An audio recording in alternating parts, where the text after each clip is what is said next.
agar kita bisa melaksanakan puasa di dalamnya dan qiyamul lail yang setiap hamba berharap bulan Ramadan menjadi bulan penghapusan dosa, diangkatnya derajat dan diberi taufik oleh Allah untuk menjadi lebih baik dalam kehidupan ini. Allahumma salli wa sallim ala Sayyidina Muhammadin wa ala alihi wa ashabihi ajma'in. Ya Allah, semoga salawatmu, salam, berkah dan nikmatmu senantiasa Engkau curahkan untuk hamba kekasihmu, untuk baginda Nabi kita Muhammad sallallahu alaihi wasallam, dan untuk keluarga beliau, untuk istri-istri beliau, untuk putra-putri beliau, dan untuk seluruh sahabat Nabi. Semoga Allah meridhai kita bersama mereka. Amma ba'd. Jemaah rahimakumullah, mengingatkan kembali bahwa kita berada di awal bulan Sya'ban. Jangan lupa untuk membaca doa ketika melihat hilal, melihat rembulan Sya'ban telah muncul. Ucapkan Allahumma ahillahu alaina bil amni wal iman wassalamati wal islam rabbi wa rabbukallah. Dan jadikan bulan Sya'ban ini bulan untuk mengairi kebaikan-kebaikan yang ditanam di bulan Rajab. Karena bulan Rajab adalah bulan haram. Kalau kiranya kemarin di bulan Rajab kita lupa untuk menanam, maka mulailah sekarang menanam kebaikan.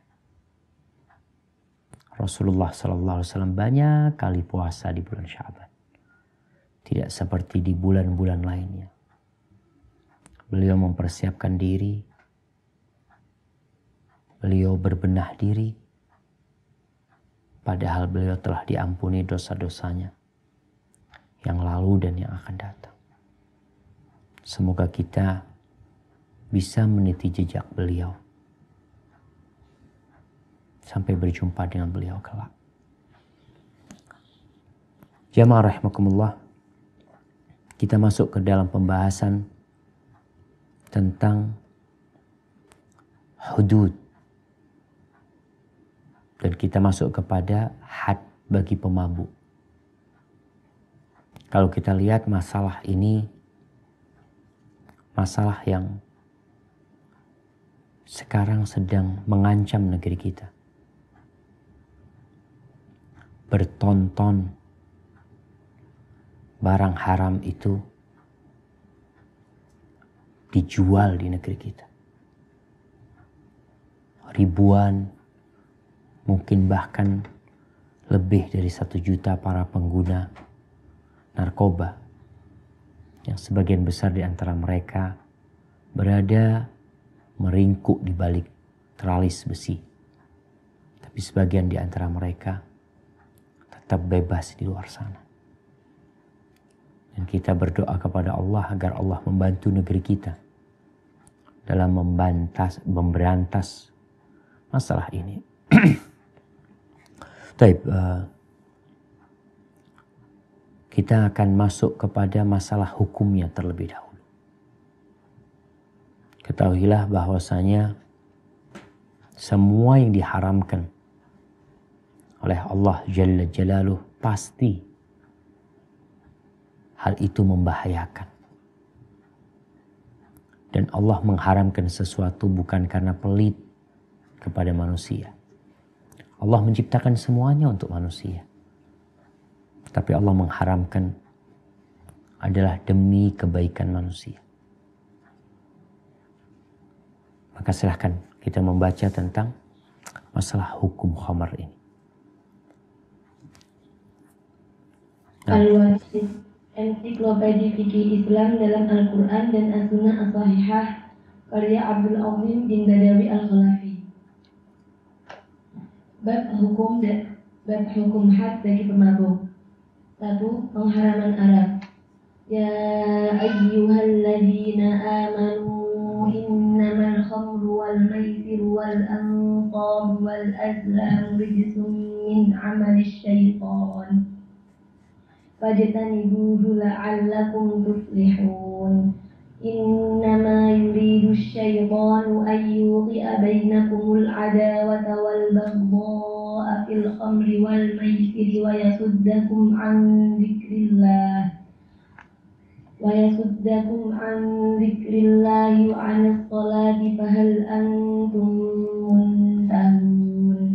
Hai orang-orang yang beriman, sesungguhnya peminum khamar, berjudi, berkorban untuk berhala, mengundi nasib dengan panah adalah perbuatan keji, termasuk perbuatan syaitan. Maka jauhilah perbuatan-perbuatan itu agar kamu mendapat keberuntungan. Sesungguhnya syaitan itu bermaksud hendak menimbulkan permusuhan dan kebencian di antara kamu lantaran meminum khamar dan berjudi itu, dan menghalangi kamu dari mengingat Allah dan sholat. Maka berhentilah kamu dari mengerjakan pekerjaan itu. Quran Surat Al-Ma'idah ayat 90 sampai 91. Masya Allah. Kalau kita membaca sejarah, pengharaman khamar ini melalui proses yang cukup panjang. Bermula dengan pertanyaan dari para sahabat tentang khamar. Allah sebutkan di surah Al-Baqarah ayat 219. Allah mengatakan yas'alunaka 'anil khamri wal maisir. Mereka bertanya kepadamu tentang khamar dan judi. Qul fihima ithmun kabirun wa manafi'u linnas. Katakan bahwasanya di dalam khamar dan maisir itu, khamar dan judi itu ada mudarat yang besar dan ada manfaat buat manusia. Ketika ayat ini turun, sebagian sahabat mulai meninggalkan. Ini proses bagaimana mengobatin seorang yang terbiasa melakukan sesuatu yang haram, bahkan menjadi tradisi buat mereka. Kemudian turun ayat di surat An-Nisa ayat 43. Allah mengatakan, Ya ayyuhalladzina amanu la taqrabus salata wa antum sukara hatta ta'lamu ma taqulun. Wahai orang-orang beriman, kalian jangan mendekatin salat dalam kondisi mabuk sampai kalian sadar dengan apa yang kalian ucapkan. Ketika ayat awal itu turun, sebagian sahabat yang berakal mulai meninggalkan. Tapi masih ada yang minum di antara sahabat. Turun ayat yang kedua di An-Nisa ayat 43. Mulai mereka yang minum mengurangi minumnya, melihat waktu. Takut masuk waktu sholat mereka dalam kondisi tidak sadar, mabuk. Mereka tahu waktu antara zuhur dan asar tidak terlalu panjang. Maka mereka mulai mengurangi. Antara asar sama maghrib pun juga tidak terlalu panjang. Bisa jadi dampak minuman itu belum hilang. Antara maghrib dan isya sama. Akhirnya mereka minumnya kapan? Ba'dal isya sampai subuh. Sehingga mereka mulai mengurangi. Dan sekali lagi, betapa indahnya Allah menurunkan hukum-hukumnya. Ketika mereka sudah mengurangi, lalu turun firman Allah yang tadi dibacakan di surat Al-Ma'idah ayat 90-91. Allah mengatakan, wahai orang yang beriman. Dipanggil yang beriman. Ini panggilan yang mulia. Allah mengatakan innamal khamr. Sesungguhnya khamr. Ini diterjemahkan di bahasa Indonesia arak. Ana rasa terjemahan arak ini kurang tepat. Coba apa arti arak sebenarnya di kamus bahasa Indonesia? Nih, arti kata arak, minuman keras. Biasanya yang dibuat dari beras yang difermentasikan. Arak, zat cair mengandung alkohol seperti whisky. Nah, berarti terjemahan ini benar. Jadi arak itu ya sesuatu yang memabukkan. judi, al-ansab, ini sebutkan berhala-berhala, mengundi nasib untuk mencari keberuntungan, ya. Itu adalah perbuatan syaitan. Perbuatan syaitan. Najis dari perbuatan syaitan, jauhin kalian agar kalian beruntung. Selesai nih masalah hukumnya harus ditinggalkan. Kemudian ada penjelasan. Yang penjelasan ini memotivasi seorang untuk meninggalkan sesuatu yang berbahaya untuk dia. Maka Allah katakan syaitan itu maunya innama yuridu syaitan. Ingin ya menimbulkan permusuhan dan kebencian. Al-ada wal baghdha. Di mana? Diminum dan dimain judi. Orang ketika minum, kita lihatlah para peminum. Orang-orang kalau sekarang mungkin mereka menggunakan sabu-sabu. Bagaimana kehidupan mereka? Apa yang disebutkan oleh Allah Jalla Jalaluh. Bahwa syaitan bermaksud mengadakan permusuhan dan kebencian di antara kalian. Lewat khamar dan judi. Kalau sudah khamar, sabu-sabu, anak sama orang tuanya udah kurang ajar. Durhaka sama orang tuanya. Suami sama istrinya pun udah zalim. Pencurian terjadi di mana-mana. Kebanyakan pencuri, narkoba. Tindakan-tindakan yang dilakukan mereka menimbulkan kebencian dan permusuhan. Kalau di negeri kita aja ujaran kebencian itu dilarang.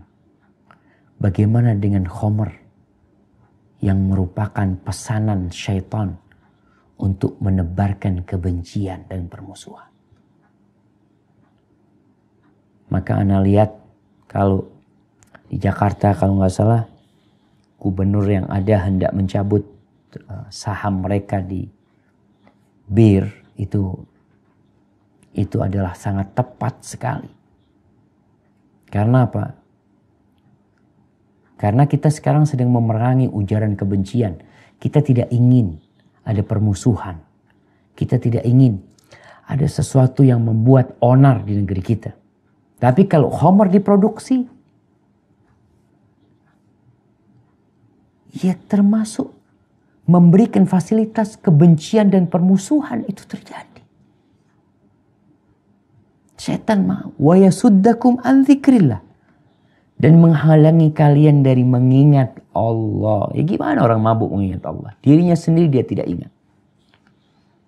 Gimana orang yang mengkonsumsi sabu-sabu, ya Allah ya ana kalau udah baca berita kadangkala yang paling menyakitkan hati kalau pegawai negeri atau aparat ditemukan nyabu-nyabu, ya Allah. Karena jelas-jelas Allah sebutkan ini loh ujaran kebencian. Permusuhan yang ditimbulkan dengan khamar dan judi. Bagaimana dia akan mengingat Allah? Menghalangi dari sholat. Lalu Allah katakan, fahal antum muntahun. Kalian mau berhenti nggak? Kalian berhenti nggak? Itu para sahabat Nabi berhenti. Mereka tuangkan tuh khamar yang ada di tangan mereka. Jadi jamaah rahimakumullah, manusia itu memiliki ambisi. Ada pendorong untuk marah. Biasanya kalau marah berbuat zalim, membunuh, memukul, macam-macam lah. Itu orang ketika marah. Yang kedua syahwat yang mendorong manusia kemudian dia mencuri, dia berzina. Dan ternyata khamar ini mendorong syahwat dan mendorong amarah.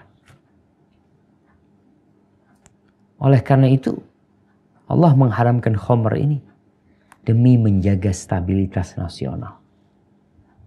Demi menjaga keamanan dan kedamaian. Demi untuk mewariskan assalam, kesejahteraan. Maka Allah tanya, kalian mau berhenti enggak? Kalau kita lihat sabu-sabu ya bertonton yang ditemukan di dijual di sana dan di sini. Yang mengkonsumsinya bukan orang-orang bodoh, tapi orang-orang yang bertitel, orang-orang yang memiliki jabatan. Karena apa? Karena iman hilang. Tatkala panggilan iman itu disampaikan, imannya sedang gak ada sama dia. Mungkin hanya tersisa akarnya saja. Asal imannya masih ada. Makanya kita lihat nih, hadis Nabi SAW. Bagaimana mengaitkan tentang khomer dengan iman. Artinya orang yang minum khomer, orang yang nyabu-nyabu, orang yang berzina, itu imannya hilang tuh. Silakan dibaca hadisnya. An Abi Hurairah radhiyallahu anhu anna Rasulullah sallallahu alaihi wasallam qala la yazni zani hina yazni wa huwa mu'min wa la yashrabul khamra hina yashrabu wa huwa mu'min. Dari Abu Hurairah radhiyallahu anhu bahwa Rasulullah sallallahu alaihi wasallam bersabda, tidaklah berzina seorang yang berzina sedang dia dalam keadaan beriman, dan tidak pula minum khamar seorang yang minum khamar sedang dia dalam keadaan beriman. Sahih. Barakallahu fiik. Kita lihat nih bagaimana Nabi SAW mengaitkan iman ini menjadi faktor yang mendobrak seseorang untuk jadi baik. Iman. Makanya kalau ada orang yang tidak berkaitan dengan iman kepada Allah dan hari akhir, kepada rukun iman yang 6, maka berat dia untuk meninggalkan larangan. Nabi SAW menyebutkan bahwasanya la yazni zani, tidaklah berzina seorang yang berzina ketika dia berzina dalam kondisi beriman. Ketika dia melakukan zina itu imannya keluar tuh.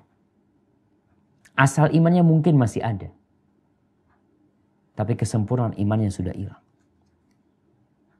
Wala yashrabul khamr hina yashrabu wa huwa mu'min. Sama ketika dia minum minuman keras, arak. Ketika dia minum dalam kondisi beriman, enggak. Iman itu akan menghalangi dia dari melakukan zina. Iman itu akan menghalangi dia dari minum khamr.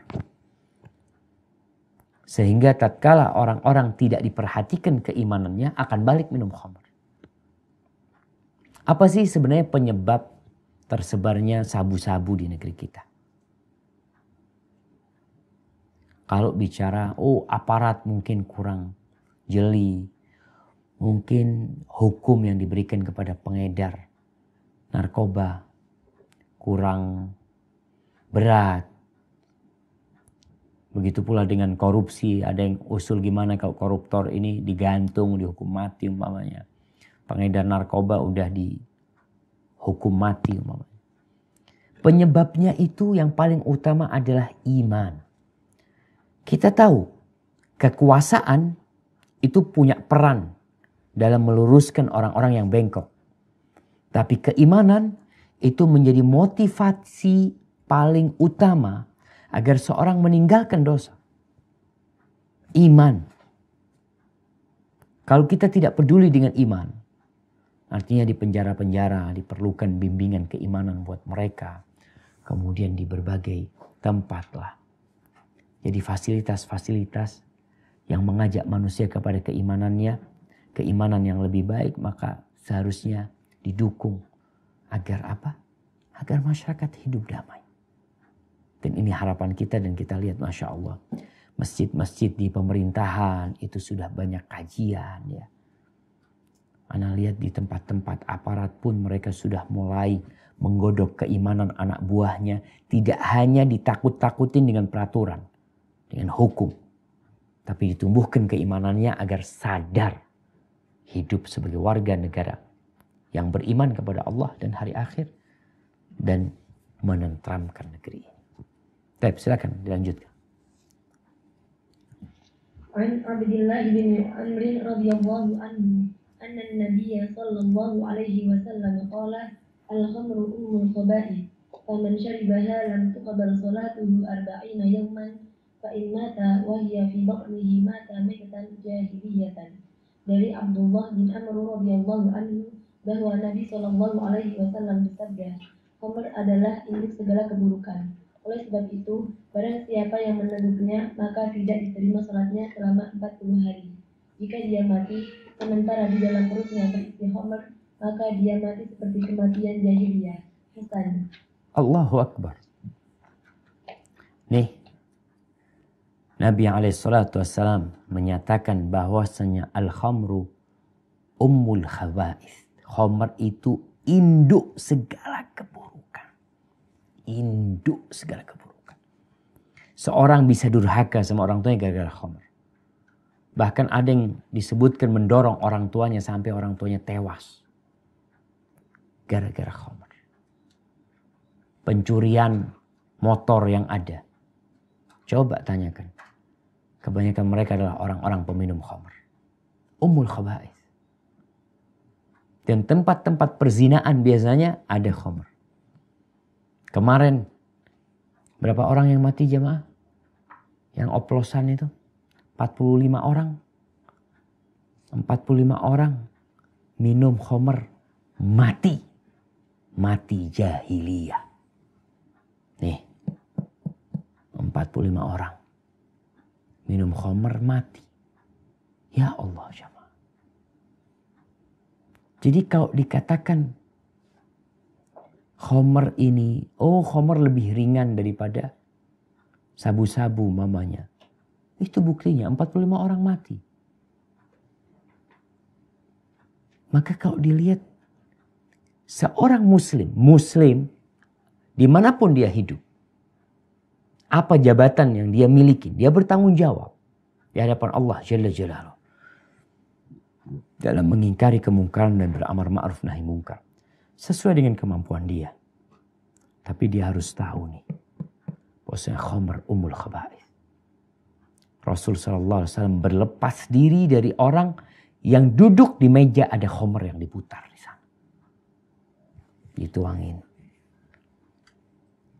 Ya, alhamdulillah Allah menjaga negeri kita. Di negeri-negeri barat, cerita teman-teman. Ya, Hana sendiri pernah mengalami di sebuah restoran di Spanyol sana mungkin. Bagaimana di mejanya itu khamr tuh ditaruh. Ditaruh. Seakan-akan itu minuman yang bagus. Harganya mahal. Seakan-akan itu layak untuk dibeli dengan harga seperti itu. Padahal ini penyakit. Induk keburukan ini nih. Dan teman-temannya khamr. Yang minum khamr. Mabuk gak mabuk? Minum. Kadang-kala sebagian teman-teman yang mungkin memberikan entertain kepada ya baik pejabat atau investor dari luar. Kemudian kasih khamr. Kita ngasih khamr. Dan kemudian di meja itu juga minum khamr dengan alasan enggak, anak minum sedikit aja untuk menghormatin. Enggak diterima sholatnya 40 hari. 40 hari tidak diterima. Apakah artinya dia kemudian tidak perlu sholat? Antum berdosa tidak sholat. Minum khamr tidak sholat lagi. Tapi ketika seorang minum khamr kemudian dia sholat, dia menggugurkan kewajiban dia. Tapi kewajiban itu tidak berpahala buat dia. Maka jangan meremehkan jamaah. Jangan meremehkan. Dan sedih kita ini. Ini masalahnya iman. Jadi memang kita perlu gencar. Tontonan-tontonan televisi yang ada perlu dievaluasi. Apakah memang mendidik rakyat untuk hidup damai? Atau mendidik rakyat untuk lalai? Tidak peduli dengan masalah dirinya. Karena Allah mengatakan, "Wala takunu kalladzina nasullah fa ansahum anfusahum." Janganlah engkau menjadi orang-orang yang melupakan Allah, lalu Allah bikin mereka lupa sama Allah. Ketika manusia lupa sama Allah, dia tidak akan tahu dengan masalah dirinya sendiri. Manfaat buat dirinya sendiri nggak tahu. Ini sebagai hukuman, sanksi dari Allah buat orang yang melupakan Allah Jalla Jalla. Maka itu yang kita lihat. Orang-orang yang mati minum khamr, oplosan. Kemarin itu Anda lihat. Dikatakan enggak Ustaz, ini enggak oplosan, enggak apa-apa. Oplosan, enggak oplosan, 40 hari sholatnya enggak diterima. Kenapa mereka minum? Apa yang mereka cari sebenarnya? Mencari ketenangan. Mereka hidup penuh dengan kegundahan. Galau hidupnya. Sehingga cari solusi. Solusinya ternyata penyakit. Seperti orang sakit gula, diabetes, kemudian minum air gula 1 panci. Karena dia kepingin manis-manis, minum, hancur akhirnya. Maka terkadang nanti itu harus ada yang dipotong. Orang kalau diabetes udah kakinya luka, kemudian membusuk, obatnya apa? Ya kadang-kala harus dipotong. Kalau dibersihkan nggak bisa, menjalar terus dipotong. Nah, silakan dilanjutkan. An bin Abbas radhiyallahu anhuma an Nabi sallallahu alaihi wasallam qala al-khamru ummul fawahish wa akbarul kaba'ir man syaribaha waqa'a ala ummihi wa khalatihi wa ammatihi.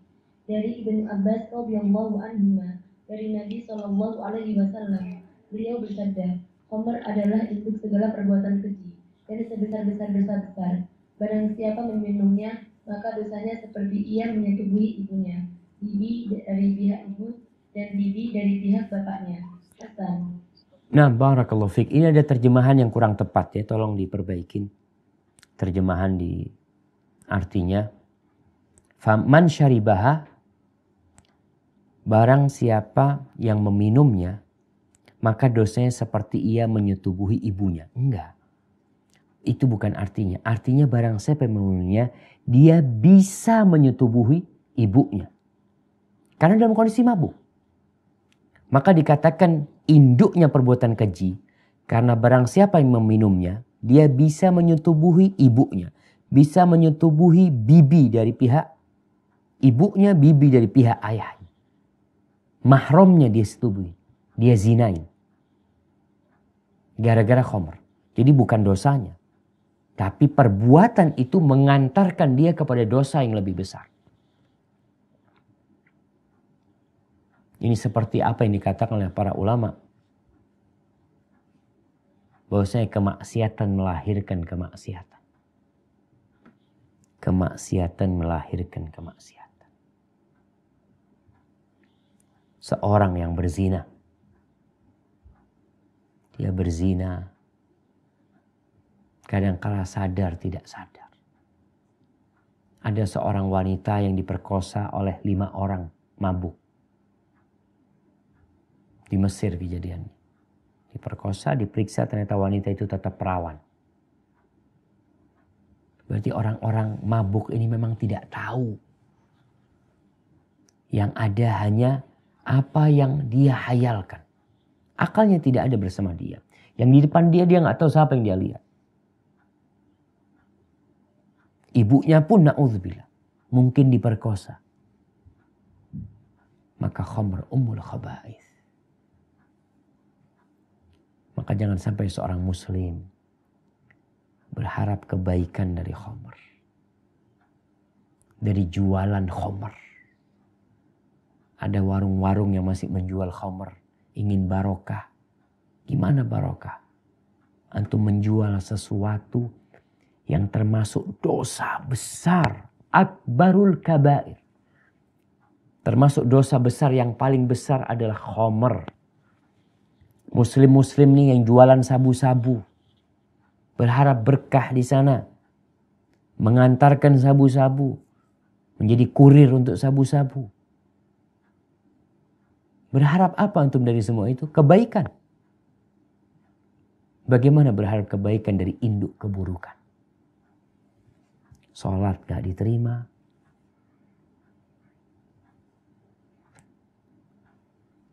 Nah, silakan lanjutkan. An Abi Hurairah radhiyallahu anhu qala Qala Rasulullah sallallahu alaihi wasallam udminul khamri ka'abidi watan. Dari Abu Hurairah radhiyallahu anhu bahwa Rasulullah sallallahu alaihi wasallam bersabda, pecandu khamar laksana penyembah berhala. Allahu Akbar. Nih, sampai disamakan sama Nabi alaihi salatu wasallam, pencandu khamar itu sama dengan penyembah berhala. Para ulama mengatakan apa makna sama dengan pencandu berhala? Apakah dia sudah kafir? Apabila dia menghalalkannya, dia kafir. Menghalalkan. Sama akhirnya. Karena kalau orang minum khamr, dia yakin ini dosa, tapi dia berbuat maksiat, maka itu hanya kemaksiatan biasa. Tapi kalau dia sampai menghalalkan khamr, menghalalkan, yakni meyakini hukumnya halal, padahal Allah mengharamkannya, maka seperti penyembah berhala. Dan biasanya pecandu khamr itu udah gak ngurus. Kadang-kala sampai tingkat dia menghalalkan apa yang Allah haramkan. Dan manusia itu bagaimana bisa sampai tingkatan candu? Awalnya biasanya coba-coba. Pergaulan, teman.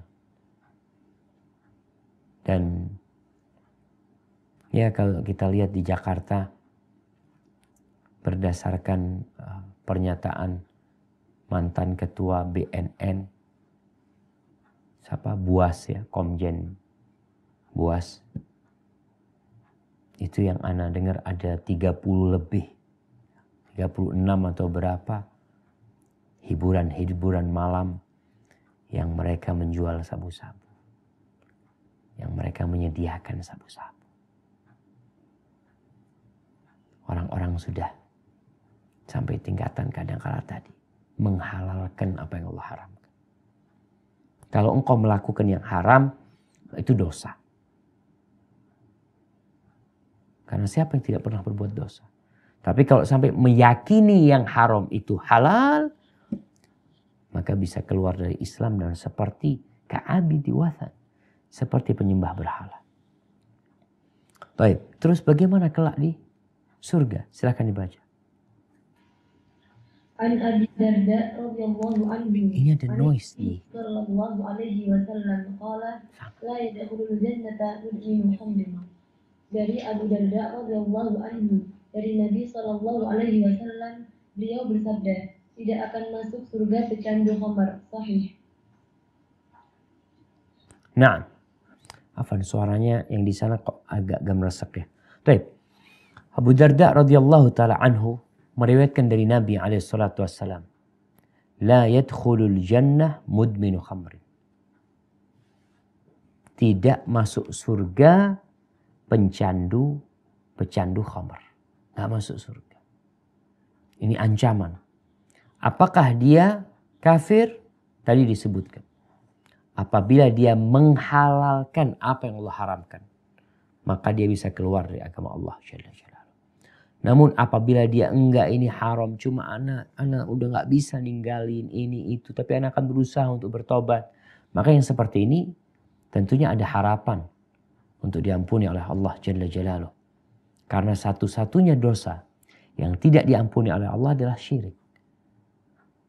Innallaha la yaghfiru an yushraka bih wa yaghfiru ma duna dzalika liman yasha. Allah tidak mengampuni dia disekutukan. Tapi Allah mengampuni dosa di bawah syirik tersebut.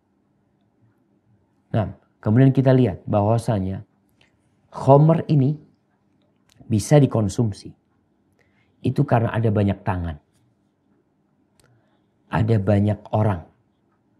Sehingga khamr itu bisa sampai ke sabu-sabu itu atau ganja atau apa yang semisalnya, bisa sampai ke kantong kita. Bisa sampai ke tangannya fulan. Lewat mana? Oleh karena itu kepolisian apabila menangkap seorang pemakai, nggak sampai sana dia berhenti. Bukan hanya pemakai yang dihukum. Dia akan cari nih. Dan ternyata dalam Islam, kembali Islam ini memberikan arahan kepada umatnya dengan iman. Silakan dibaca. radhiyallahu anhuma qala qala Rasulullah sallallahu alaihi wasallam wa'inatil khamru ala asyrati awjuhin bi ayniha wa akhiriha wa mu'tasiriha wa ba'iha wa mubta'iha wa hamiliha wal mahmulati ilaih wa akili thamaniha wa syaribiha wa saqiha. Dari Ibnu Umar radhiyallahu anhuma bahwa Rasulullah Shallallahu alaihi wasallam bersabda, khamr dilaknat melalui 10 segi. Pertama, zat khamrnya, kedua, pemerasnya, ketiga yang minta diperaskannya, keempat, penjualnya, kelima, pembelinya, keenam, pembawanya, ketujuh, yang minta diangkutkan, kedelapan, pemakan harganya, kesembilan, peminumnya, dan kesepuluh, pelayan yang menghidangkannya. Sahih. Masya Allah, kita lihat nih. Maka jangan main-main jemaah. Dilaknat tuh. Khamrnya itu dilaknat. Yang memeras itu dilaknat. Karena dulu ada khamr yang terbuat dari anggur, dari apa yang diperas. Kemudian orang yang minta diperaskan. Kemudian yang jual. Ana nggak minum. Ana terus terang, ana nggak minum. Soalnya ana lihat beberapa minimarket tuh jualan khamr. Dilaknat tuh yang jualan. Yang beli dilaknat. Yang mengangkat kuli angkut. Nurunkan khamr dari truk. Masukkan ke toko. Dia gak pernah minum selama hidupnya. Tapi dia terlaknat. Karena antum yang ngangkat. Yang naruh kadangkala di kulkas. Kemudian orang yang diangkutkan ke sana. Dibawakan. Enggak, anak enggak minum mana. Anak enggak minum. A'udzubillah minal khamr. Ya cuma apa ini? Ya ada orang titip aja taruh sini. Dan yang memakan harganya. Enggak minum. Tapi makan dari hasil khamr tersebut. Yang minum dilaknat. Dan yang menuangkan. Banyak apa? Bartender biasanya mereka. Muslim kerja di bar. Muslim menyuguh. Kadangkala di beberapa restoran itu ada pekerjanya muslim. Di restoran-restoran di barat umpamanya. Dia kerja di sana, enggak Ustaz Anda minum khamr. Cuma Anda menyuguhkan. Sama dilaknat. Kenapa? Karena kemungkaran ini tidak terjadi kecuali dengan tangan yang banyak. Makanya Islam berusaha untuk mengobatin sebuah penyakit dengan memutus tali-tali yang menyuplai penyakit tersebut. Jadi bukan berbicara tentang peminumnya, pemakainya. Tadi Anda sampaikan bagaimana polisi mencari dari siapa nih dia dapat. Oh dari fulan. Fulan ini bukan pemakai. Tapi fulan ini hanya kurir yang mengantarkan. Gak pernah minum dia, gak pernah. Tangkap juga. Karena terlaknat dia. Umpamanya di sebuah tempat ada pabrik. Ada pekerjanya yang bikin. Pekerjanya semuanya diangkut. Karena mereka orang-orang terlaknat. Jamaah, kerusakan yang terjadi. Gara-gara induk. Kekejian dan dosa ini. Negeri kita sudah lelah menghadapinya. Udah capek. Maka kita setiap muslim sadar diri. Dengan keimanan dia, antum walaupun tidak minum, tapi jangan sampai menjadi orang yang makan harganya. Enggak Ustaz, ana tidak minum, ana cuma ngantarkan dan dikasih fulus. Dilaknat. Dan kita tahu makna dilaknat. Dijauhkan dari rahmat Allah Jalla Jalaluhu. Maukah kita hidup? Ya, kadang-kala kesian jamaah ana lihat ya. Yang jadi kurir, yang diantarkan suami istri kadang-kala. Menjadi penjual. Ada yang produksi. Kemudian dia berpikir gak ada masalah. Atau ada yang ya hanya bekerja tadi sebagai kuli angkut. Sebagai pramusaji yang menyajikan khamr. 10 ini dilaknat. Tinggal apa yang akan dilakukan seorang muslim. Sabu-sabu nih, kita bicara sabu-sabu nih. Sabu-sabu itu tidak akan sampai kecuali ada yang mengangkut. Kalau semua muslim nggak mau ngangkut, mau nggak mau, dia tidak akan terangkut. Kemudian udah nyampe kepada pengedar. Nggak akan jalan dari pengedar itu kecuali ada orang-orang yang mau menjualkan. Ada yang beli, ada kurirnya. Ada yang membawanya. Ada yang menyajikannya. Ada yang mengkonsumsinya. Ada yang menyediakan alatnya. Itu semua terlaknat. Dijauhkan dari rahmat Allah. Padahal doa kita, Rabbil firli warhamni. Minta dirahmatin Allah. Sedangkan perbuatan kita menunjukkan kalau kita sedang mencari laknat Allah. Taib, udah jelas nih. Bicara hukum khamar udah jelas. Nggak ada salah. Orang mengatakan, enggak Ustaz, ini kadar alkoholnya sedikit. Yang dibicarakan adalah memabukkan atau tidak. Ketika dia memabukkan, maka kita akan lihat apa yang disebut dengan khamar. Silakan dibaca. 2. Pengertian khamar. Ani bin Umar radhiyallahu anhuma qala Rasulullah sallallahu alaihi wasallam, kullu muskirin khamrun wa kullu khamrin haram. Dari Ibnu Umar radhiyallahu anhuma bahwa Rasulullah sallallahu alaihi wasallam bersabda, setiap yang memabukkan adalah khamar dan setiap khamar adalah haram. Sahih. Lanjutkan. An Aisyah radhiyallahu anha qalat su'ila Rasulullah sallallahu alaihi wasallam anil bid'i wa huwa nabiyul asal wa kana ahlul yamani yashrabunahu fa qala Rasulullah sallallahu alaihi wasallam kullu syarabin askara fa huwa haram. Dari Aisyah radhiyallahu anha, ia berkata, Rasulullah sallallahu alaihi wasallam pernah ditanya perihal bid'i, yaitu minuman keras dari madu yang biasa diminum oleh penduduk Yaman. Maka jawab Rasulullah Shallallahu Alaihi Wasallam, setiap manusia yang memabukkan adalah haram. Muttafaqun alaih. Baik, ini perlu ditekankan di sini. Nabidh itu belum tentu minuman keras. Jadi terjemahannya minuman dari madu. Jadi memang minuman yang didiamkan dari madu. Ada air madu, tapi ada yang memang minuman ini didiamkan sehingga terjadi fermentasi. Nah, dilanjutkan. Ani bin Umar radhiyallahu anhu qala qama Umar 'ala al-minbari faqala amma ba'du nazala tahrimul khamri wa hiya min khamsatin al-'inabi wat-tamri wal-'asali wal-hinqati wasy-sya'ir wal-khamri ma khamara al-'aqla. Dari Ibnu Umar radhiyallahu anhu berkata, Umar berdiri di atas mimbar lalu berpidato, amma ba'du, telah turun pengharaman khamar dan ia berasal dari 5 macam benda.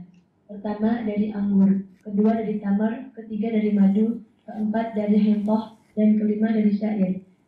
Dan khamar ialah minuman yang merusak akal. Muttafaqun alaih. Nah, lanjut.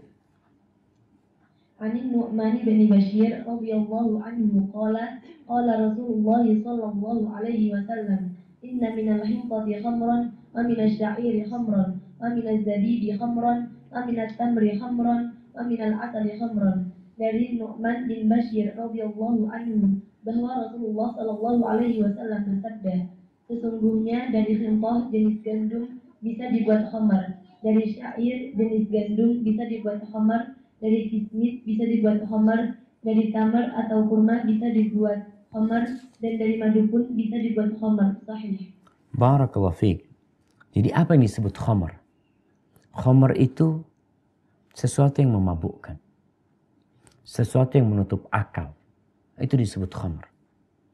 Mau terbuat dari apa saja, jadi bahan dasarnya itu apa, itu tidak menjadi masalah. Disebutkan di sini bahan-bahan dasar khamar yang ada di Jazirah Arab. Disebutkan dari madu, dari kurma, dari gandum, ada gandum syair, kemudian dari itu disebut khamar.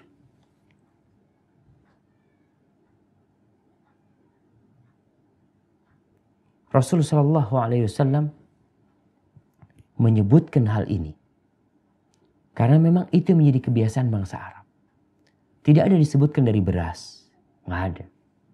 Tidak ada disebutkan dari tuak dari kelapa umpamanya, atau dari apalah yang biasa dibikin di Indonesia yang mungkin tidak ada di Arab.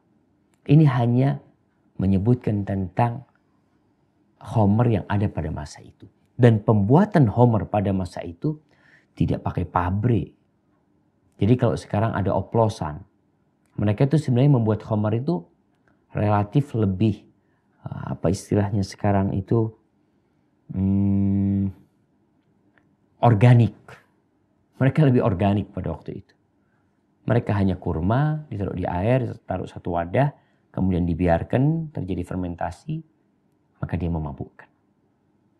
Jadi yang disebutkan dalam hadis-hadis ini adalah penjelasan dari Nabi SAW tentang homer yang ada pada masa itu. Beliau mengatakan di akhir hadis yang kita baca adalah inna minal hintati khamran, agar orang tahu pada masa itu.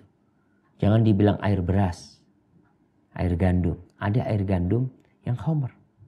Ada gandum syair yang homer.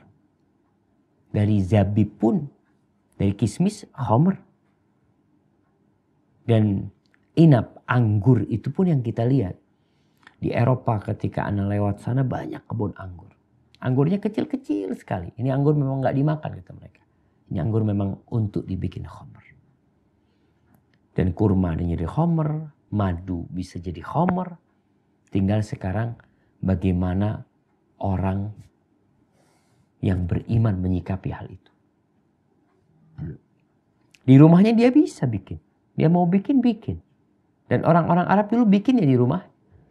Tapi ada yang bertahun-tahun sehingga kualitasnya lebih bagus umpamanya. Dan tatkala turun ayat pengharaman khomer, itu jalan tapak di kota Madinah, jalan setapak yang ada di kota Madinah itu, jalan-jalan di depan rumah para sahabat itu mengalir khomer. Ini pertanda bahwasanya khomer itu minuman sehari-hari mereka. Minuman sehari-hari mereka. Karena memang membuatnya tidak sulit. Dan ini ujian pula buat seorang hamba. Sesuatu yang sangat mudah dibuat kemudian diharamkan. Karena kebahayaan yang ada dalamnya. Jadi udah jelas bahwasanya khamr ini semua yang menutupi akal. Baik itu yang terbuat dari apa yang sudah disebutkan tadi. Atau terbuat dari bahan lain. Baik itu sesuatu yang cair atau sesuatu yang kering. Karena ada orang mengatakan enggak, ini kan enggak masuk khamr, sabu-sabu ini kan kering. Tapi kan Nabi SAW mengatakan wal khamru ma khamaral aqla. Dan yang disebut khamr adalah yang merusak, yang menutupi akal seseorang itu khamr. Mau terbuat dari apa? Mau diisap, mau dipil umpamanya, atau apa saja. Maka itu disebut khamr. Kemudian di pembahasan yang ketiga ini tentang sedikit banyak sama hukumnya. Silakan dibaca. 3. Sedikit banyak sama. An Abdullah bin Umar qala Rasulullah sallallahu alaihi wasallam kullu muskirin haram wa ma askara kathiruhu fa qaliluhu haram. Dari Abdullah bin Umar radhiyallahu anhu bahwa Rasulullah sallallahu alaihi wasallam bersabda, setiap yang memabukkan adalah haram dan apa saja yang banyaknya dapat memabukkan maka sedikitnya juga haram. Sahih. Lanjutkan.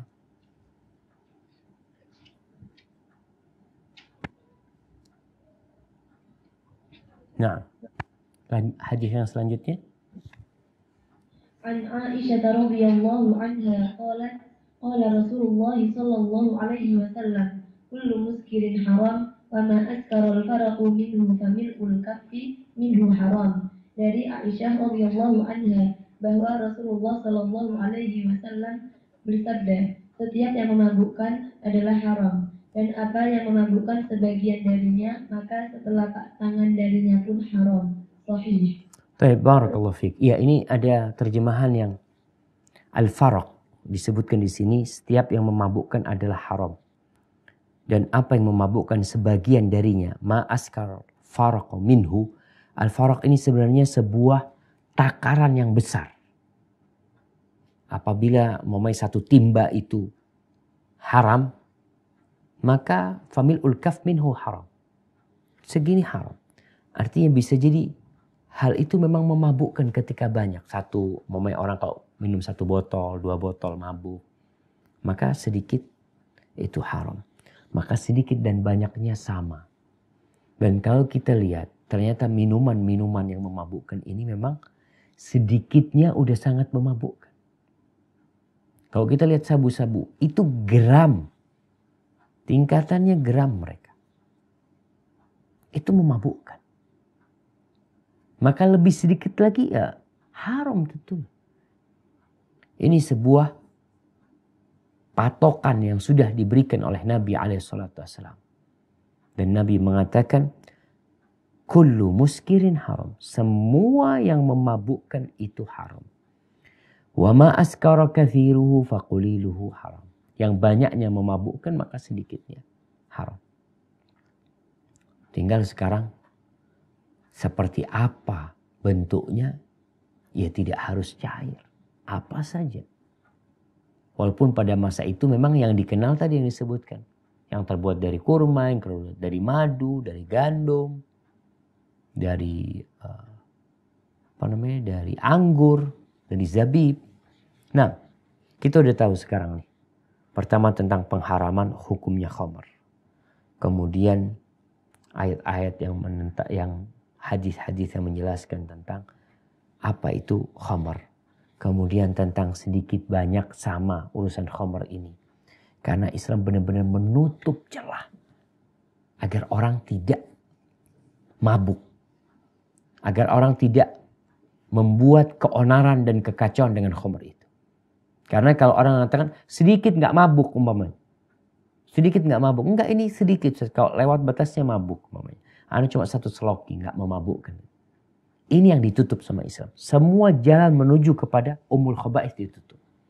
Sehingga yang sedikit diharamkan sebagai saddud dzara'i. Itu menutup jalan menuju ke yang lebih besar. Maka itu diharamkan oleh Nabi SAW. Pokoknya banyaknya haram, sedikitnya haram. Mau apapun. Maka sebagian orang ya masih mengkonsumsi. Ada bir-bir yang mungkin kata dia, enggak ini tingkat alkoholnya enggak banyak sih Ustaz. Jadi tidak terlalu memabukkan. Orang kalau sudah jadi kebiasaan dia hidupnya jamaah. Kadang-kadang enggak mabuk sudah. Dia harus banyak kalau untuk mabuk itu. Tapi hukumannya apa? Hukuman di akhirat selesai. Dia tidak masuk surga. Secara agama dikatakan iman dia telah lepas dari diri dia. Tapi ada hukum yang memang harus ditegakkan. Seperti yang kita lihat di negeri kita. Kalau bicara hukum sabu-sabu selesai haram. Tapi gimana pelaku sabu-sabu? Apa yang harus dilakukan? Pengedarnya umpamanya. Pengkonsumsinya. Ada hukum. Dan kita lihat bagaimana Islam menghadapi khamr ini.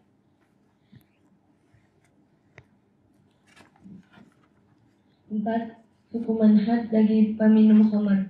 Jika yang minum arak adalah seorang mukallaf atas kemauannya sendiri tanpa ada tekanan dari orang lain dan ia tahu bahwa minuman keras termasuk haram hukumnya, maka ia harus dicambuk 40 kali. Bahkan jika hakim yang menanganinya memandang perlu ditambah jumlah cambukannya, maka boleh ditambah hingga 80 kali cambukan. Berdasarkan riwayat di bawah ini. Anil Husayn bin Munzir anna Aliyan jaladal Walid bin Uqbah fil khamri arba'in. Thumma qala jaladan Nabi sallallahu alaihi wasallam arba'in, Abu Bakrin arba'in, wa Umar thamanin, wa kullun sunnatun wa hadha ahabbu ilaihi. Dari Al-Husayn bin Al-Munzir bahwa Ali radhiyallahu anhu pernah mencambuk Walid bin Uqbah 40 kali karena telah minum khamar. Kemudian ia berkata, Nabi Shallallahu Alaihi Wasallam pernah mencambuk peminum khamar 40 kali, Abu Bakar 40 kali, Umar 80 kali, dan kesemuanya itu adalah sunnah Nabi Shallallahu Alaihi Wasallam. Namun ini yang paling kusukai, sahih. Barakallahu fiik, masya Allah nih. hukum had. Islam itu berusaha untuk menumbuhkan nilai-nilai kebaikan. Menanam, menyiramin. Tapi terkadang ada penyakit yang datang. Maka diobatin. Masyarakat di masa Nabi SAW, masyarakat percontohan. Tapi bukan berarti tidak ada peminum khamr. Ada. Karena mereka baru saja dari masa jahiliyah yang penuh dengan keburukan. Masih ada yang candu belum bisa meninggalkan. Dan mereka dihukum. Hukumnya apa? Dijilid oleh Nabi 40 kali. Abu Bakar 40 kali. Umar 80 kali. Karena Umar berpendapat untuk memberikan terapi jera buat mereka, maka hukumannya harus lebih berat lagi. Maka Umar berijtihad sebagai seorang hakim, pemimpin pada waktu itu jadi 80 kali. Karena pendapat Umar nih orang kalau minum khamar, mabuk, lalu ngomongnya ngawur, ngomong yang macam-macam, kadang-kala dia menuduh orang berzina ini itu, maka lebih pantas dia diberi hukuman orang yang qadzaf, yang menuduh orang berzina. Maka didera sebanyak 80 kali di masa Umar bin Khattab radhiyallahu taala anhu. Di masa Ali bin Abi Thalib, Ali mendera Al-Walid ibn Uqbah 40 kali. Dia mengatakan ini lebih aku cintai. Semuanya sunnah. Karena hukum jilid buat pelaku peminum ini jamaah, dilihat maslahat buat dia. Maka Umar bin Khattab melihat maslahatnya ditambah, dan Ali bin Abi Thalib melihat bahwasanya tetap seperti di masa Nabi SAW itu sudah cukup untuk memberikan efek jera kepada mereka, ya sudah itu yang diambil oleh pemerintah. Jadi ada hukum-hukum yang sudah ada batasannya. Ada yang diserahkan kepada pemimpin nantinya. Nah, ini kita lihat nih di hadis yang selanjutnya tentang bagaimana kalau ternyata orang ini terus minum, udah dipukul, udah dihukum, keluar masuk penjara tetap, kira-kira apa yang pantas buat dia? Mungkin dibunuh pantasnya dia. Silahkan dibaca. Manakala seseorang meneguk minuman keras berkali-kali dan telah dikenai had atau dicambuk pada setiap kali minum, kemudian masih minum lagi, lalu pihak penguasa memandang perlu ia dibunuh, maka hal itu boleh dilaksanakannya. An Abi Hurairah radhiyallahu anhu qala Rasulullah sallallahu alaihi wasallam, "Idza sakira fajliduhu, fa in ada fajliduhu, fa in ada fajliduhu, tsumma qala Rabi'ati fa in ada qablihu unuqahu." Dari Abu Hurairah radhiyallahu anhu bahwa Rasulullah sallallahu alaihi wasallam bersabda, "Jika ada seseorang mabuk karena minum khamar, maka deralah ia. Jika ia mengulangi, maka deralah lagi ia. Jika mengulangi lagi, maka deralah lagi ia." Kemudian pada kali keempat beliau bersabda, "Jika ia masih mengulangi lagi, maka hendaklah kalian tebas batang lehernya." Hasan sahih. Barakallahu fiik. Di sini ada perbedaan pendapat di antara para ulama. Apakah hadis ini memang seperti zahirnya? Artinya keempat itu dipotong lehernya. Para ulama menjelaskan bahwasanya kembali kepada pemerintah yang ada. Kalau melihat, oh ini kayaknya orang ini harus dihabisin. Karena nggak bisa. Berarti kan bukan harus 4 kali, mungkin yang ke-7 kali, 8 kali bisa jadi. Tapi orang yang berulang kali melakukan kesalahan yang sama, maka harus ada hukuman yang memberikan efek jera kepada dia dan orang-orang yang seperti dia. Salah satunya yang disebutkan Syekh di sini, bahwa boleh, ingat bukan hukumnya memang seperti itu, tapi boleh pemerintah melihat maslahat. Buat orang yang sudah berulang kali minum khamar, kalau memang ya harus diselesaikan hidupnya, maka diselesaikan. Ini bukan pengedar ya, ini konsumen. Kalau pengedar kita tahu mereka membuat kerusakan di muka bumi ini, maka hukumnya beda. Kalau mereka pantas dibunuh, mungkin coba dibuka Al-Qur'annya. Firman Allah Subhanahu wa taala dibaca, "Innama jazaa'ul ladzina yuharibuna Allah wa rasulahu." di surat An-Nisa insyaallah. Al-Maidah, di surat Al-Maidah afwan. Baca di surat Al-Maidah ayat 33. Al-Maidah ayat 33. Nah, udah dapat?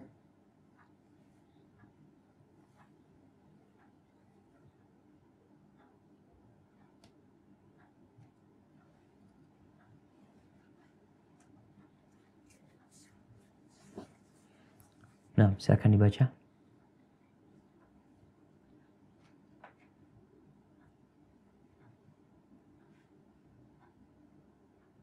Udah connect Mustafa? Hah? Hah? Allah maksudnya dan membuat kerusakan di bumi hanyalah dibunuh atau disalib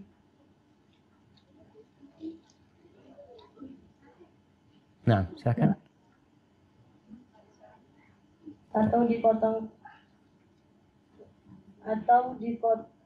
dipotong tangan dan kaki mereka secara silang atau diasingkan dari tempat kediamannya.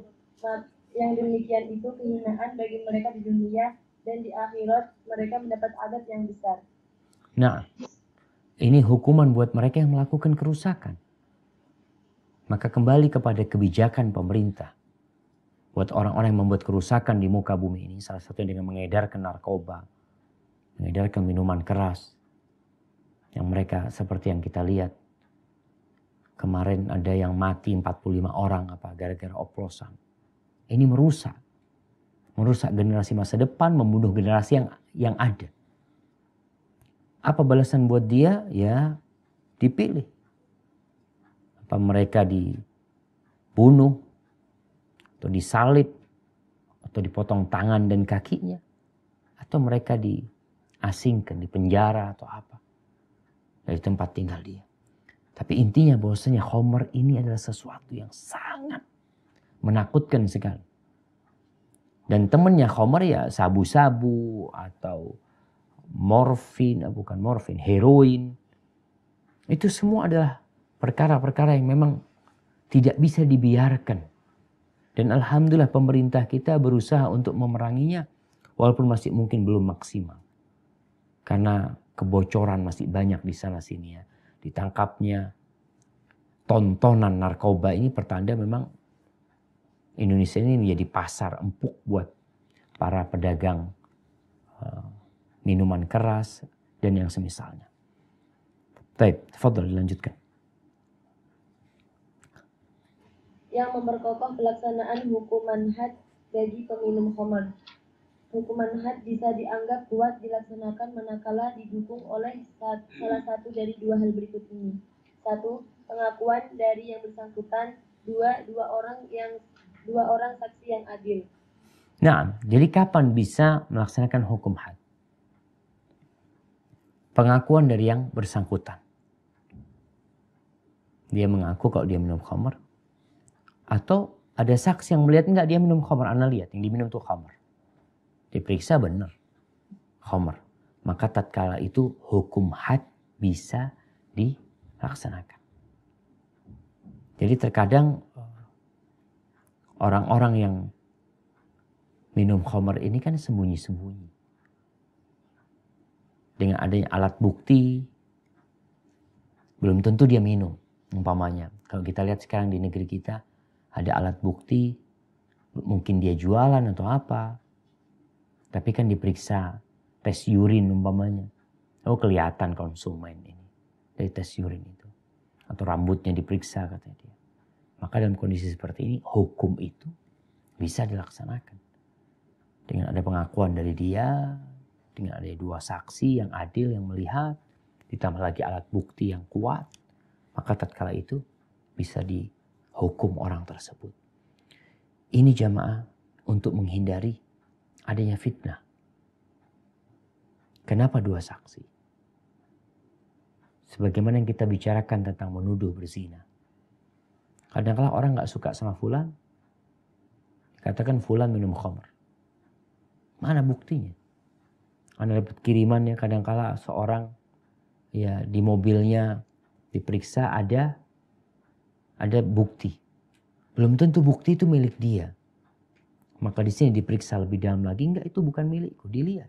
Ini punya siapa barang ini? Mungkin ada yang menaruh di sana supaya kita menjadi terhukum. Maka adanya saksi yang adil, ingat yang adil. Karena bicara saksi ini bukan sembarangan orang.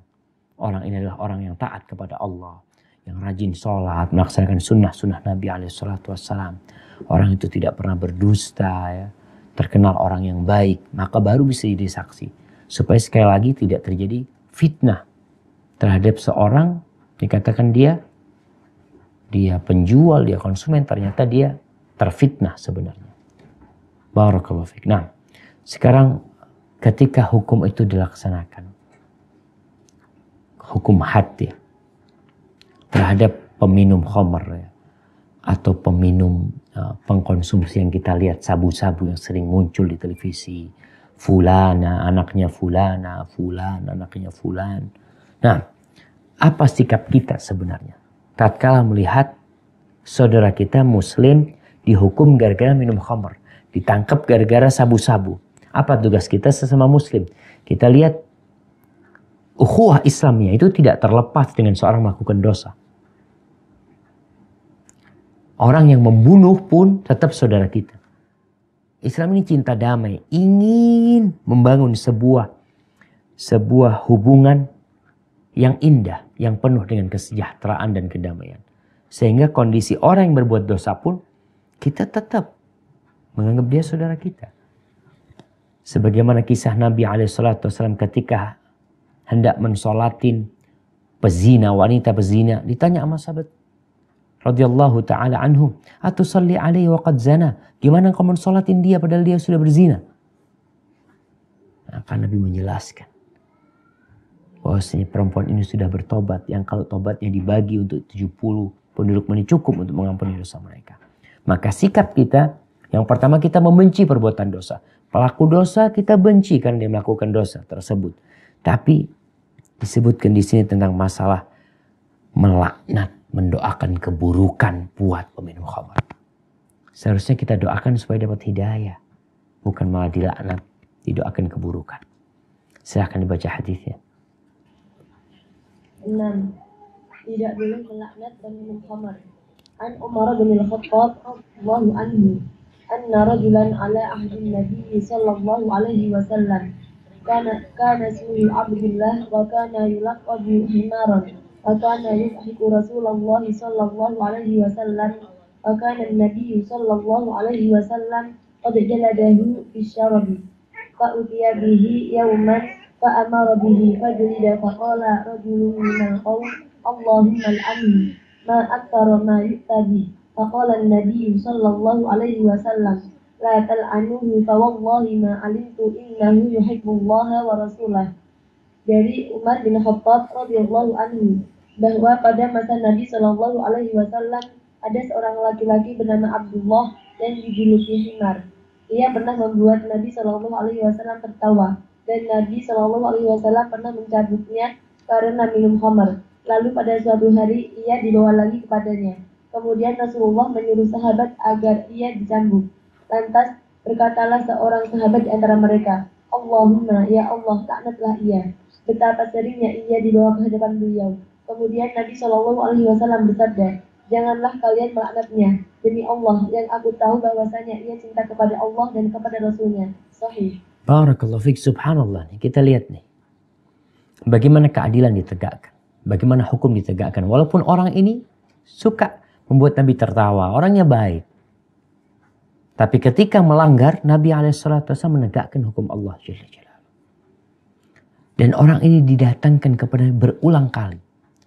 Maka dari sini para ulama berpendapat bahwasanya hadis yang di halaman 846 yang berkaitan kalau keempat kali dibunuh itu tidak secara mutlak dan tidak seperti itu pelaksanaannya. Karena terbukti di masa Nabi SAW ada orang yang berulang kali tapi Nabi tidak membunuhnya. Maka dikembalikan kepada kebijakan pemerintah. Orang ini berulang kali didatangkan, didera. Akhirnya sebagian sahabat marah sama orang ini. Sehingga muncul marah kepada pelaku dosa itu wajar. Karena dia melakukan dosa. Tapi jangan sampai kita mendoakan keburukan buat orang itu. Maka tatkala sahabat ini melaknatnya, mengatakan Allahumma al'anhu, kata Nabi SAW, la tal'anu. Jangan kau laknat dia. Fa wallahi, demi Allah, kata Nabi, aku tahu dia itu cinta kepada Allah dan Rasul. Namun manusia. Jadi kadang-kala orang itu cinta kepada Allah dan Rasulnya, terpeleset. Mungkin karena masa lalu dia belum bisa meninggalkan khamar. Tapi dia berusaha untuk meninggalkan. Nanti dia terjebak lagi dari perbuatan dosa itu. Maka tetap kita dilarang melaknatnya. Di hadis yang selanjutnya sama. Ketika ada seorang yang mengatakan akhzahullah, ya, semoga Allah menghinakan dia. Apa kata Nabi SAW? La takunu auna syaitan ala akhikum. Jangan menjadi pembantu syaitan atas saudara kalian. Saudara kalian melakukan dosa, seharusnya didoakan agar dia dapat hidayah. Semoga dia jadi orang baik. Bukan malah dijauhkan dari hidayah. Ketika seorang mengatakan il-anhu, jauhkan dia rahmat Allah, kita ingin dia baik. Dan ini Islam lagi jamaah. Islam tuh ingin semua orang jadi baik. Tapi terkadang ketika nggak bisa baik, ya dihukum. Tapi hati kita tetap. Kita berharap dia jadi orang baik. Jangan jadi pembantu setan, membuat saudara kita akhirnya jauh dari kebaikan. Nah, barakallahu fiik, ana rasa ini cukup ya. Oh, kita akan bahas nanti tentang al-hirabah. Kemudian masuk kepada kitabul jinayat. Mungkin kita bisa masuk ke sesi tanya jawab. Tafadhali.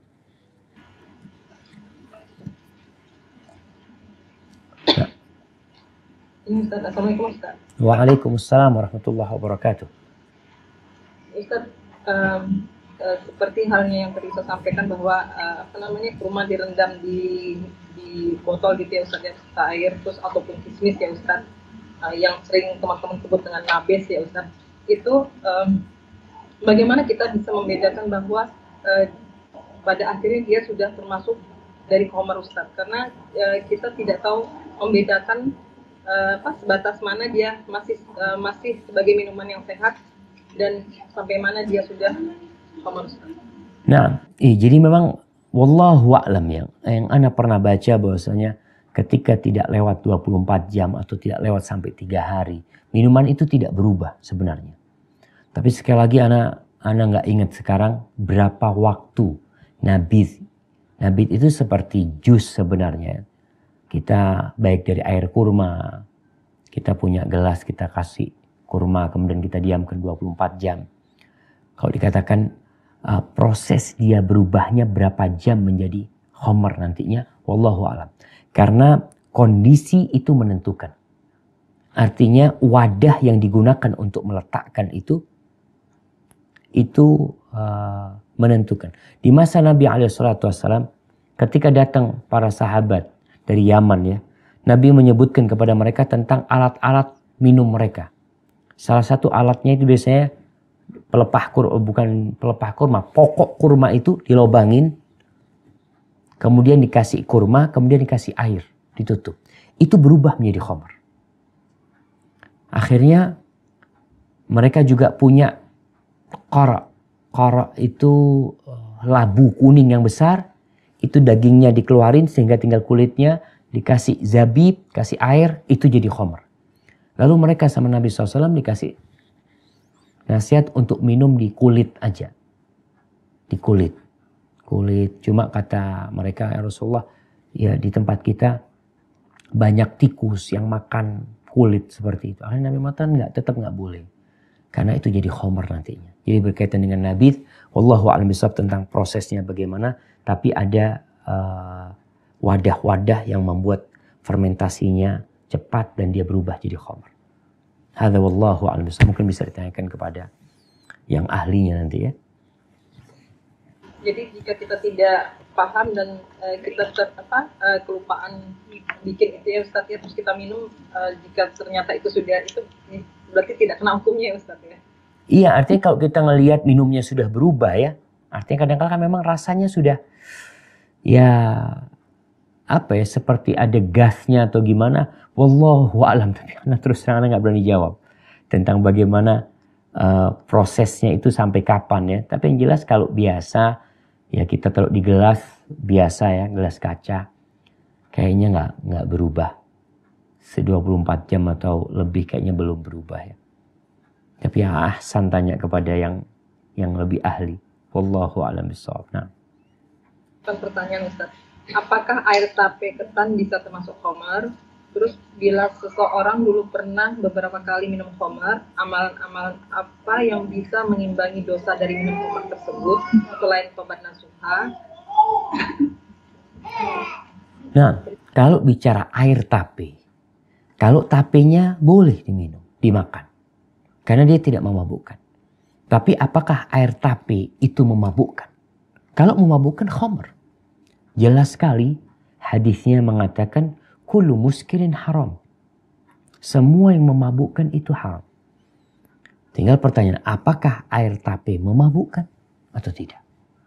Kalau memabukkan haram, selesai hukumnya. Banyak sedikit haram. Kemudian berkaitan dengan seorang yang pernah minum khamr. Apa yang harus dia lakukan? Ya, tentunya bertaubat dengan taubatan nasuha. Dan nasihat anak kepada peminum khamr ini, antum kadang-kala punya dosa lain, ngajak orang minum khamr. Biasanya mereka nggak mau minum sendirian. Ketika antum ngajak orang minum khamr, antum punya dosa nih. Yang dosa itu bisa terus bersama antum ketika antum tidak putuskan. Mata rantai itu datang kepada dia. Sampaikan aku sudah tobat, aku minta maaf, aku dulu pernah merusakmu. Maka ketahuilah bahwasanya khamr ini dosa, kasih penjelasan kepada dia sehingga dia berlepas diri. Karena dulu telah memberikan contoh yang buruk kepada orang lain. Bahkan mengajak dia atau memaksa kadang-kala orang minum khamr. Amalan apa saja yang harus dia lakukan? Ya, memperbanyak amal soleh. Apa saja? Yang pertama, berbakti kepada orang tua. Berbakti sama ayah, berbakti sama ibunya. Khususnya kepada ibu ya. Karena amalan mendekatkan diri kepada Allah yang paling dicintai Allah SWT setelah tauhid tentunya adalah berbakti kepada orang tua. Maka berusaha untuk memperbanyak di bab ini sambil banyak istighfar, sambil berusaha untuk memperbaiki diri. Hadza wallahu a'lam bishawab. Jika seseorang di dalam suatu pertemuan di mana ada khamr tapi dia tidak ikut minum, apakah dia tetap berdosa? Nah, iya para ulama ditanya nih bagaimana kita masuk restoran yang ada khamrnya. Pertama, kalau khamr itu di meja, kita nggak boleh duduk di meja tersebut. Gimana kalau umpamanya di meja ini nggak ada, tapi di meja sebelah ada? Apakah kita termasuk dosa? Ulama tetap mengatakan kalau bisa jangan makan di situ, kecuali terpaksa. Tapi terpaksa pun makan di meja yang tidak ada khamrnya. Itu yang baca fatwa beberapa ulama. Lalu bagaimana dengan pertemuan? Ya tinggal dilihat khamrnya ini di mana. Kalau khamrnya itu di meja, kita termasuk yang melakukan dosa. Di meja situ. Tapi kalau enggak, ini pertemuan Ustaz, minum-minumnya di tempat lain Ustaz. Dia minumnya di pojokan sana atau di mana ya. Tapi sekali lagi tetap kita tatkala melihat kemungkaran lalu kita mendiamkannya, maka kita akan mendapatkan dosa. Maka seorang muslim berusaha untuk menghindari tempat-tempat di mana ada khamr. Terus terang anak itu kadang-kala kalau masuk ke mana ya, ke hotel kadang-kala. Kadang-kala di restoran hotel itu ya memang nggak ada khamr di situ. Tapi pas di pojokan kadang-kala di lemari itu ada khamr ya. Yang dikasih itu orang yang pesan aja umumnya seperti itu. Tetap kita seorang muslim berusaha untuk menghindari tempat seperti itu semampu kita. Agar kita tidak terkena dosanya. Hadza wallahu a'lam bishawab. Ustaz, bagaimana kalau kita terpaksa menabung di bank swasta karena untuk usaha, sedangkan katanya kemungkinan uangnya dipinjamkan ke pembuat khamr, apakah kita termasuk terlaknat? Gimana dia menabung di Swasta Ustaz, bank swasta. Bank konvensional. Iya. Nah, ya kalau kita gini jamaah, jelas kita tuh berkaitan dengan riba. Jangan sampai kita punya peran dalam perputaran riba tersebut. Uang kita dipakai Kalau dikatakan tadi untuk khomer, jangan dipakai untuk khomer. Uang kita tuh dipakai untuk yang halal, untuk dipinjamkan kepada orang, beli rumah, beli motor, beli mobil. Motor, mobil, rumah halal. Tapi kita tahu dia melakukan riba dengan uang kita. Kita dapat dosanya. Dosa riba nih. Karena kita telah memberikan fasilitas kepada dia. Gimana kalau ternyata bukan untuk rumah, tapi untuk khomer? Tentu dosa kita 2 kali lipat. Maksudnya 2 kali lipat ini dosa khomer, dosa riba tadi. Dan kita tahu ini dipakai untuk khomer. Maka sejatinya kita tahu tidak tahu dipakai untuk apa, kita nggak boleh. Disebabkan kita termasuk mendukung tadi. Kecuali ada orang-orang yang sering ana sampaikan, uang ini nggak beku, memang untuk niaga yang kemudian uang itu nggak pernah dipakai sama bank. Disebabkan uang itu berputar terus. Tetap berusaha kalau bisa bank yang tidak konvensional ya. Mungkin itu akan lebih aman buat dia. Hadza wallahu a'lam bishawab. Bagaimana hukum morfin yang digunakan pihak rumah sakit untuk pasien yang sedang kesakitan, biasanya untuk pereda sakit pasien kanker ganas stadium akhir? Nah, ya berkaitan dengan morfin yang digunakan untuk pasien umpamanya. Tinggal apakah kita tahu itu nggak boleh dipakai kecuali dalam kondisi darurat. Ad-daruratu tubihul mahdhurat. Dan darurat itu membolehkan sesuatu yang terlarang. Wad-daruratu tuqaddar biqadariha. Dan darurat itu sesuai dengan kadarnya. Tidak dimudah-mudahkan kita. Oh ini darurat padahal nggak darurat. Maka dilihat sekarang. Apakah memang darurat menggunakan itu? Atau tidak? Ketika darurat selesai. Sesuai dengan kadarnya. Tapi ketika tidak darurat, ya kita nggak boleh pakai yang seperti itu. Karena kita tahu sebenarnya hal itu juga terlarang. Itu barang terlarang. Di negeri kita pun terlarang sebenarnya. Digunakan di rumah sakit itu pun dengan kadar yang tertentu dan ketat. Ketat sekali bagaimana penggunaannya. Itu yang Anda ketahui ya wallahu a'lam. Jangan sampai Anda. Kalau nggak salah morfin kan termasuk yang dilarang di negeri kita. Betul. Untuk operasi pakai. Iya artinya bahan itu tidak dijual bebas. Iya betul. Enggak. Pemerintah kita ini berbahaya ini. Ini barang berbahaya maka mereka tidak menjual bebas barang itu. Hanya digunakan dalam kondisi-kondisi tertentu. Hadza wallahu a'lam bishawab. Di surga kan ada kamar ya Ustaz ya. Apa hikmahnya di surga ada kamar Ustaz? Dan apakah ada dalil orang yang pernah minum khamar tidak mendapatkan khamar di surga? Nah, iya berkaitan di surga. Allah mengatakan wa khamrin ladzatin lisyaribin ya. Wa anharun min khamrin ladzatin lisyaribin. Di situ ada sungai dari khamr yang lezat untuk diminum. Artinya khamr yang di sana tidak memabukkan. Kenapa Allah sediakan itu? Di sini kalau kita lihat ya, ada banyak hikmah dari Allah melarang khamr di dunia sebagai bentuk ujian. Tapi Allah sediakan khamr buat dia di surga Allah Subhanahu wa taala. Ada seorang anak yang bapaknya itu peminum. Tapi anaknya ini hidup sama bibinya. Dia pada waktu kecil dia sering melihat bapaknya minum. Ketika dia sama bibinya, dia udah mulai ngerti. Dia ngomong, dia kepingin masuk surga. Dia bisik-bisik sama bibinya. Bibi, nanti aku kalau masuk surga, pertama yang aku ingin coba itu khamr. Dia ngomong kayak gitu. Kenapa? Karena dia pikir ini bapak minum terus berarti minuman ini enak. Gitu. Di sini manusia ketika dilarang oleh Allah untuk minum khamr di dunia. Padahal dalam bayangan dia khamr ini lezat. Khamr ini bisa membuat hidup jadi nyaman. Maka Allah sediakan buat dia jangan minum di sini. Minum di surga. Allah sudah sediakan. Dan yang di surga la yusaddaun. Tidak membuat mereka jadi pusing. Tidak seperti khamr di dunia. Jadi itu termasuk targhib ya. Termasuk targhib itu menumbuhkan keinginan di diri seseorang untuk meninggalkan sesuatu di dunia untuk sesuatu yang lebih kekal dan abadi di sana. Adapun bagi orang yang minum khamr di dunia tidak akan meminumnya Di akhirat, nah, mereka tidak akan meminumnya di akhirat. Apakah dia juga tidak akan meminumnya ketika masuk surga? Ketika masuk surga dia diperbolehkan untuk semuanya. Artinya dia akan diazab di dalam api neraka karena dia minum khamr tadi. Orang yang minum di dunia tidak akan meminumnya di akhirat karena dia masuk ke neraka dan dia diazab di sana. Dia akan meminum di sana minuman laisa lahum ta'amun illa min dhari'. Mereka tidak akan makanan kecuali dari dhari' ya. La yusminu wa la yughni min ju'. Makanan yang tidak mengenyangkan, yang tidak membuat mereka jadi nyaman hidupnya. Dan mereka akan mendapatkan minuman dari air panas di sana. Tapi ketika seorang masuk surga, maka Allah akan berikan segala yang dia inginkan di surga. Setelah tadinya dia harus mampir ke neraka terlebih dahulu dan dia di situ diazab. Wallahu a'lam bishawab. Itu yang Anda ketahui tentang masalah itu.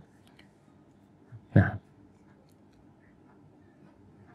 ini Anda mau nanya soal rokok, Ustaz. Yang Anda tahu kan memang rokok itu haram hukumnya.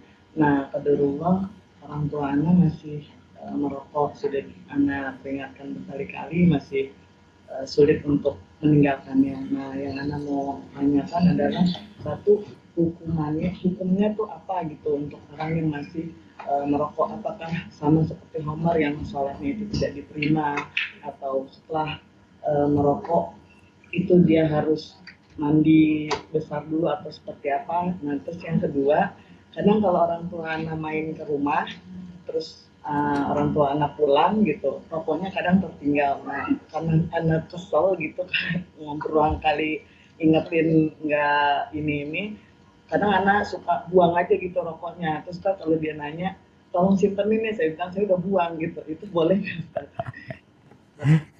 Naam. Allahu Akbar ya.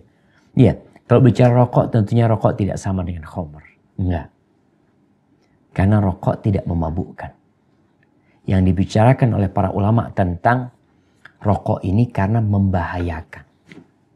Bukan karena babnya bukan bab memabukkan. Karena sampai sekarang tidak disebutkan rokok itu memabukkan. Kecuali rokok yang ada ganjanya. Atau rokok yang kemarin cap gorila atau apa macam-macam. Tapi jelas rokok yang biasa. Para ulama ketika berbicara tentang pengharamannya bukan dari bab memabukkan. Tapi babnya karena membahayakan. Dalam Islam itu la dharara wa la dirar. Tidak boleh kita membahayakan orang lain, kita nggak boleh membahayakan diri sendiri. Kemudian berbicara tentang al-khaba'ith. Yuhillu lahumut thayyibat wa yuharrimu alaihimul khaba'ith. Allah itu mengutus nabinya untuk menghalalkan yang baik-baik dan mengharamkan yang buruk-buruk. Khaba'ith ini semua yang membahayakan itu dilarang dalam Islam. Lalu sekarang kondisinya bagaimana? Dengan tadi yang disebutkan orang tua yang masih merokok, didoakan orang tua, dikasih peringatan ya. Karena kita tahu ya rokok membunuhmu, di mana-mana ditulis seperti itu. Orang-orang barat pun sudah mulai memerangi rokok, dikasih tempat khusus buat perokok ya. Kemudian di pesawat pun nggak ada lagi dibolehkan merokok ya. Sampai di pesawat, setiap pesawat itu ada gambar nggak boleh rokok. Karena benar-benar ada orang-orang yang masih merokok seperti itu. Sehingga berulang kali di mana? Di kereta api pun berulang kali selalu diingatkan masalah rokok tersebut. Karena memang hal yang berbahaya. Walaupun sampai sekarang masih belum bisa mungkin menyelesaikan masalah tersebut. Terus bagaimana sikap kita? Ya kita doakan aja orang tua kita kasih nasihat dengan cara yang baik. Ketika rokoknya ketinggalan di rumah, ya dibuang, nggak ada masalah dibuang umpamanya. Tapi ayah anak udah buang, ayah anak kepingin ayah sebenarnya berhenti ngerokok lah. Mohon maaf sama orang tuanya seperti itu. Tapi jelas jangan sampai mengingkari kemungkaran menimbulkan kemungkaran yang lebih besar. Maka kita harus pikirkan hal itu. Baik jamaah, mungkin itu menjadi pertanyaan terakhir. Lagi boleh? Satu lagi boleh? Halo? Satu lagi boleh? Satu lagi, bismillah. Jangan panjang-panjang, satu lagi. Kalau kamar kan kadang suka dipakai untuk masak. Terus banyak yang bilang, Afan, suaranya diangkat. Ustaz, dengar. Ya. Kamar kan kadang-kadang suka dipakai untuk masak. Terus banyak yang bilang kalau ini kan udah muat, jadi alkoholnya udah 0%, jadi nggak apa-apa. Itu bagaimana ya Ustaz? Iya, berkaitan dengan khamr ya. Anak-anak membaca kalau nggak salah tulisan beberapa ustadz tentang masalah alkohol. Alkohol ini ada yang memang memabukkan, ada alkohol yang tidak memabukkan. Kemudian berkaitan dengan tadi memasak, ya. Karena dia memasak dengan khamr sebenarnya. Ya, dilarang dia memasukkan khamr di sana. Apa jaminan kalau khamr itu sudah menguap semuanya di sana umpamanya? Masalah rum atau apa yang disebutkan itu, memang Anda lihat banyak perbincangan di antara para ulama tentang masalah seperti itu. Tapi yang jelas kita jangan sampai menggunakan khamr untuk memasak kita karena rasanya lebih enak, lebih itu macam-macam. Gunakan yang halal sebenarnya sehingga kita akan selamat dari murka Allah Subhanahu wa taala karena kita menggunakan sesuatu yang memang untuk dimakan seperti itu. Kemudian berkaitan dengan alkohol tadi pernah kita bahas, mungkin ada alkohol yang dibuat kumur-kumur. Alkohol yang digunakan untuk menghilangkan bau mulut ya. Itu ada namanya tersendiri jenis alkohol tersebut dan itu bukan jenis alkohol yang memabukkan. Disebutkan oleh beberapa tulisan yang Anda baca. Wallahu a'lam bishawab. Mungkin hal itu bisa dibahas di kesempatan yang akan datang. Mungkin ditanyakan kepada ustadz yang lainnya. Kita berjumpa kembali pada kesempatan yang akan datang. Subhanakallahumma bihamdika. Asyhadu an la ilaha illa anta astaghfiruka wa atubu ilaik. Wassalamualaikum warahmatullahi wabarakatuh. Waalaikumsalam.